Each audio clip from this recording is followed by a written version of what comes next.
Hey, here we are again. Welcome to another Where in the World is Woody?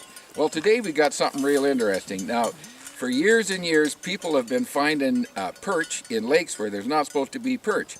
Now, the Fish and Wildlife officers all over the country have been saying it's a bucket biologist. It's the old guys with buckets getting minnows and putting them in lakes where they're not supposed to be. And I always thought that was a bunch of bullshit. There has to be another explanation.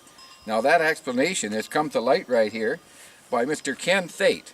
Now this guy's a diver working all over the world and a good friend of mine. And he has an experience that you're going to hear that would just shoot that theory about the bucket biologist all the shit. So Ken, tell us what the deal was. A few years ago, a group of us were out hunting geese out by Viking, Alberta, and then so that's like 3-hour drive back to my home at the time in Black Falls.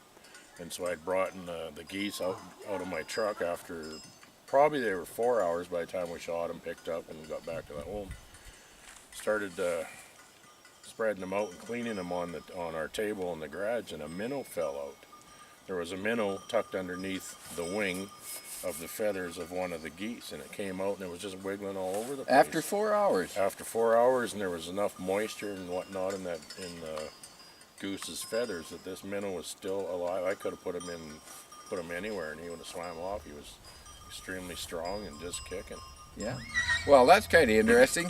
So there's a theory right there that some of this stalking, this mystery stalking that's happening in some of the Alberta lakes, there's an explanation to it other than the old guys with buckets. So that started me thinking, like, why can't, is that ducks and beavers and things doing that as well? Yeah. Incidentally. That could happen. Well, thank you very much, Ken. We're going to go fishing now.